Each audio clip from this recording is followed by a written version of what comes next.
My heart dropped. I mean, it literally felt like it fell right into my stomach, cold and heavy. I was just walking Maggie, my golden retriever, down Elm Street, same as every morning.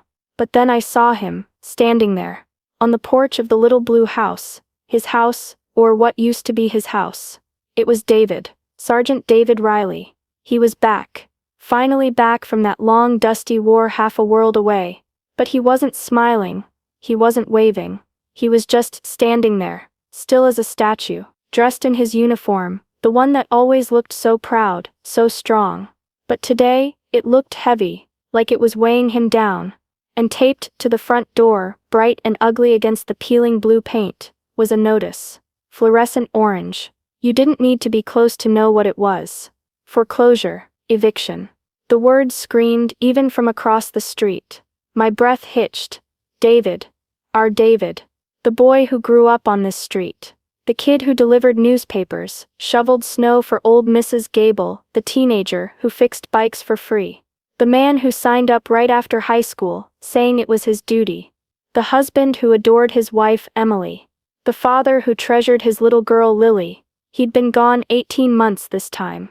18 long months. We'd all prayed for his safety, sent care packages filled with cookies and letters scribbled by the town's kids. We counted the days. His little Lily, staying with her grandparents, just outside town, marked off each day on a calendar David had made her before he left. And this was his homecoming. A locked door and a piece of paper telling him he'd lost everything. I couldn't move for a second. Maggie whined, tugging at her leash. I slowly crossed the street. David didn't look up until I was almost at the steps.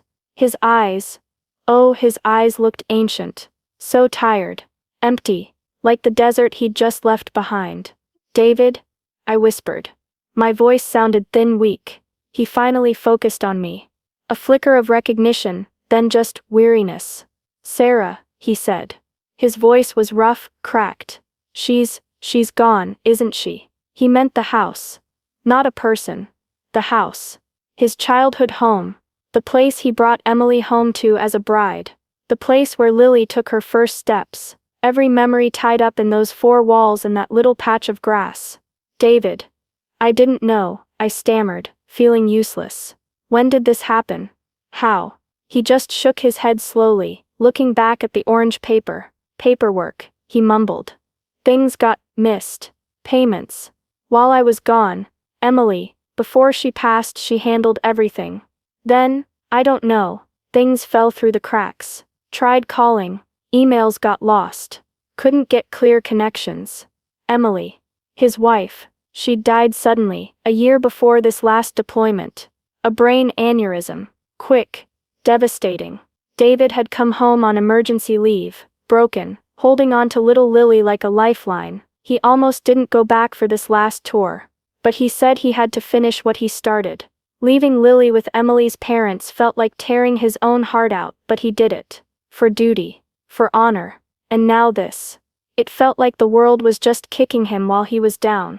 Kicking him again and again. Where will you go? I asked. My throat tight. Lily. With her grandparents for now, he said. His voice flat. Better she doesn't see this. He gestured vaguely at the notice. The locked door. I gotta figure things out. He looked so lost. This man who faced enemy fire, who led troops through danger, looked utterly defeated by a piece of paper and a locked door. He wouldn't take help. Not really. He mumbled something about a motel, about calling the VA, about trying to sort it. But I saw the way his shoulders slumped. The fight had gone out of him. I went home, but I couldn't settle. Maggie knew something was wrong, pressing her head against my knee. I couldn't get the image of David out of my head. That brave soldier, standing alone on the porch of a home that wasn't his anymore. It wasn't just unfair. It felt wrong. Deeply wrong. Our town, Oakhaven, isn't big. News travels fast. By lunchtime, everyone knew. It started with my call to Martha at the diner. Then Jim, who runs the hardware store. Then Pastor Riley. Little whispers turning into a low, angry buzz. David, our David, lost his house? While he was serving us? People were mad. Mad at the bank. Mad at the system. Mad that something like this could happen.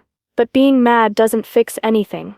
That evening, about 20 of us gathered, unofficially, in the back room of the town library. Martha brought coffee and donuts. Mr. Henderson, the notoriously grumpy owner of the hardware store, was there, surprisingly silent, just listening. Young folks, old folks. People who knew David well. People who only knew him by sight. It didn't matter. He was one of ours. We talked. We fumed. We sighed. Someone suggested starting a fundraiser. Collect donations. Maybe we could raise enough to what? Buy the house back? Was it even possible? Just then Tom Peterson, our local lawyer, who usually handles wills and property disputes, cleared his throat. I made some calls, he said quietly. The bank. They aren't exactly willing to negotiate. Standard procedure, they say. It's already scheduled for auction. Next Tuesday. Next Tuesday. That was only 6 days away. A wave of despair washed over the room. 6 days? We couldn't possibly raise enough money in 6 days. Banks don't just change their minds for a small town's anger. The room went quiet. Defeated. Just like David looked on that porch. Then a voice, rough and unexpected, cut through the silence. Auction, you say? It was Mr. Henderson. Old man Henderson. He hardly ever spoke at town gatherings. Mostly just grumbled about taxes and teenagers. Tom nodded. Yes. 10 a.m. Tuesday. County courthouse steps. Mr. Henderson leaned forward, his usual frown deeper than ever. And anyone can bid. Anyone with the funds. Yes. Tom confirmed. Developers often show up for these things. Looking for cheap property. A developer. Tearing down David's home. Putting up condos or something faceless. The thought made me sick. Mr. Henderson grunted. He looked around the room, his sharp eyes meeting each of ours. David Riley fixed my roof once, he said gruffly. Middle of winter. Ice storm brewing. Wouldn't take a dime. Said it was the neighborly thing to do. He paused. How much? Tom named the figure. The outstanding mortgage amount, plus fees. It wasn't astronomical by city standards, but for Oakhaven it was a mountain of money. More than we could possibly raise door to door in 6 days. Silence again. This time, thick with tension. Mr. Henderson grunted again. All right, he said. Here's what we do. And suddenly the grumpy old hardware store owner laid out a plan. It wasn't just about money. It was about speed, secrecy and community power. He didn't smile. He didn't soften his tone. But his eyes had a glint I'd never seen before. Determination. The plan was simple yet bold. We wouldn't just try to raise the money. We would raise it, but quietly. No big public fundraiser that might alert developers looking for a bargain. Just passing the word. Neighbor to neighbor. Church groups. The Veterans Association. Small businesses.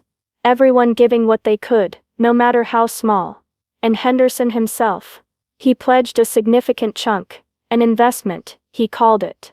Waving away thanks. The next 5 days were a blur. Whispered conversations. Sealed envelopes passed discreetly. People digging deep. Kids emptying piggy banks. Bake sales that weren't advertised as fundraisers. Just bake sales. With the profits silently earmarked. Martha donated all the tips from the diner for 3 days straight. The high school football team did a car wash. We didn't know if David knew. We tried to keep it from him. We wanted it to be right. He was staying at the motel, trying to navigate the bureaucratic maze, hitting walls, growing more discouraged each day. We saw him sometimes, grabbing coffee, his eyes still hollow. It was agony not to tell him, not to give him that hope. But Henderson insisted. Surprise is our best weapon, he'd said. Against the bank, against developers, maybe even against his own pride. Meanwhile, another part of the plan unfolded. While David was out trying to sort his paperwork, small teams of volunteers, organized by Henderson, quietly got to work at the house. Using a spare key someone found, they fixed the leaky faucet in the kitchen, mowed the overgrown lawn, replaced the rotten step on the back porch, touched up the peeling paint on the trim. Small things, quiet things, done quickly, between dusk and dawn sometimes. Like helpful elves. We were restoring the house, bit by bit, even as we fought to save it. Monday night arrived. The night before the auction. We gathered again, this time at Henderson's store after hours. The collected money was piled on the counter. Notes, coins, checks. We counted it. Twice. We were short. Significantly short. Maybe 2/3 of the way there. Close, but not close enough. The hope that had buoyed us for days began to evaporate. We looked at each other, faces grim. Did we fail? After all this? Mr. Henderson counted it again, slowly. He didn't say anything for a long minute.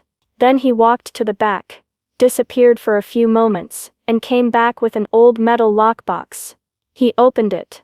Inside wasn't cash. It was papers.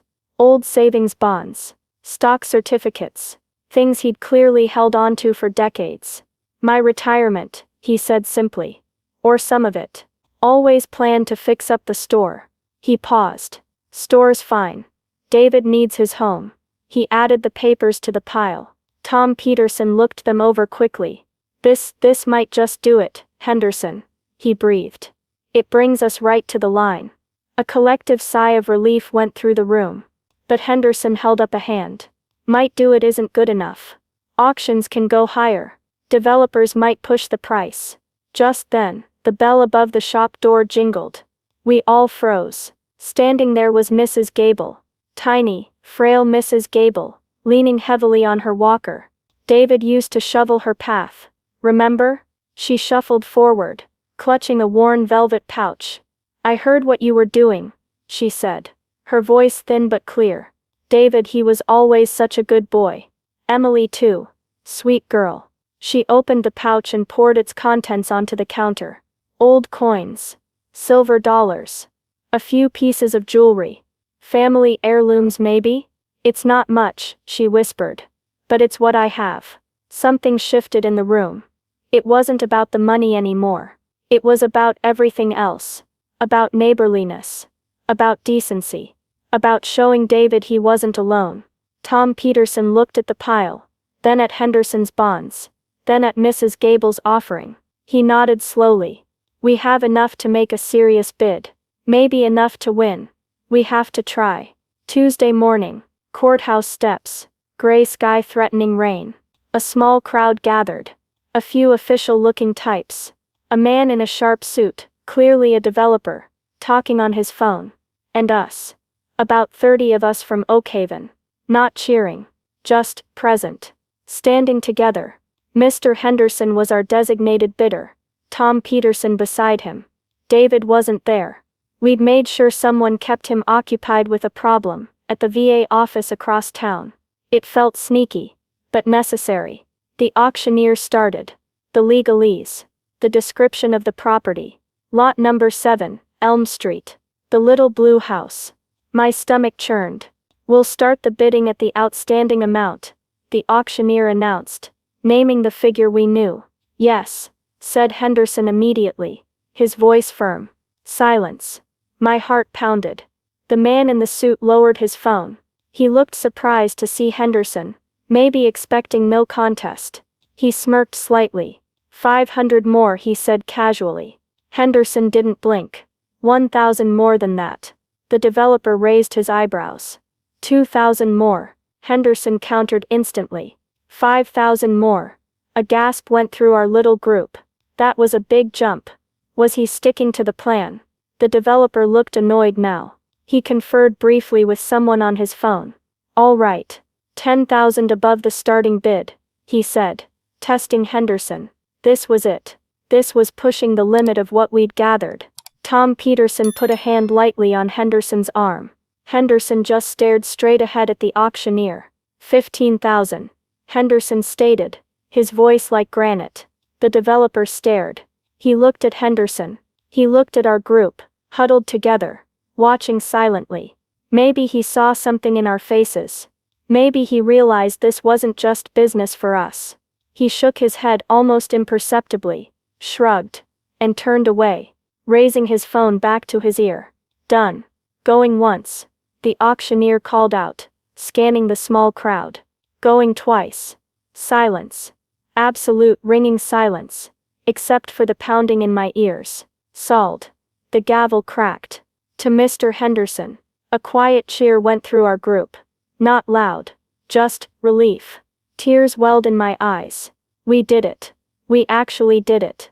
The next hour was a blur of paperwork for Tom and Henderson. The rest of us just waited, hugging each other, smiling through tears. Mrs. Gable was beaming. Then came the hardest part. Telling David. We decided Martha should call him. Her voice was the calmest. She told him there was news about the house. Could he meet us there? On Elm Street. We gathered on the lawn. His lawn. Holding tools, paintbrushes. A welcome mat someone had bought. When David's borrowed car pulled up, my heart started pounding all over again. He got out slowly, saw us all standing there, saw the mowed lawn, the fixed step, the touch-up paint. He looked utterly confused, suspicious, maybe, wary of more bad news. He walked towards the porch, his eyes scanning our faces. What's going on? He asked, his voice barely a whisper. Mr. Henderson stepped forward. Still no smile, but his gruffness seemed softer. He held out a single key. Not a new shiny key. An old familiar brass key. David's key. It's yours, son. Henderson said gruffly. Welcome home. David just stared at the key. Then at Henderson. Then at all of us. His face crumpled. The strong soldier, the man who'd faced so much, just broke down. Tears streamed down his face. He didn't sob loudly, just stood there, shoulders shaking, trying to wipe his eyes. He looked at the key again, then slowly reached out and took it. His hand trembled. But how? He choked out. The auction. I couldn't. We could. Martha said gently, stepping forward. The whole town. We weren't going to let you lose your home, David. Not after everything.